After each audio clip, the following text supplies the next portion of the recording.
Nous allons annuler certaines de nos modifications en passant dans la zone de transit de Git, puis en revenant sur nos modifications.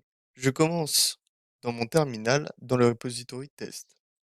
Nous sommes sur le master avec créer un commit dans un répertoire de travail propre. Alors commençons, je vais modifier le fichier. Nous allons aller dans notre fichier en faisant code, puis le nom de notre fichier. Ici, je vais mettre un peu de texte aléatoire qui sera annulé. Donc, je vais à la ligne. Voilà. J'enregistre, puis je ferme. Je vais faire un git statut. De retour au terminal, nous voyons que nous avons notre fichier coucou modifié. Je vais faire un ajout à la zone de préparation avec git add 2-all, comme ceci. Si je fais un git statut, nous pouvons voir que nous avons notre fichier modifié. Et si je décide que je ne veux vraiment pas ces changements, eh bien, ce que je pourrais faire pour enlever les modifications, c'est la commande git reset et le pointeur spécial head en majuscule et le fichier à décompresser, dans notre cas coucou.html.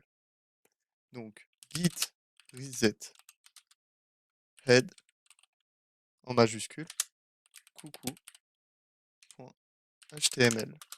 puis sur entrée. Git répond en disant que les étapes ont été réinitialisées. Si nous ouvrons notre fichier coucou, donc code coucou.html,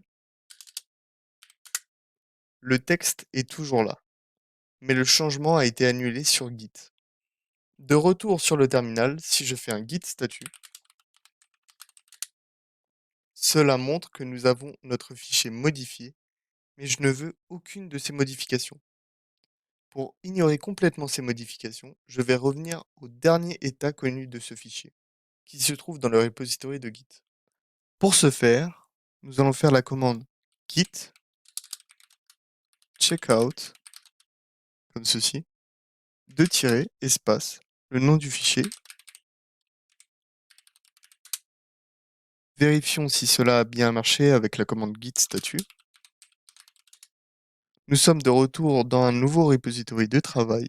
Qu'en est-il du fichier? Nous allons faire code coucou.html pour inspecter le fichier. Nous pouvons voir que notre dernière ligne a bien été retirée.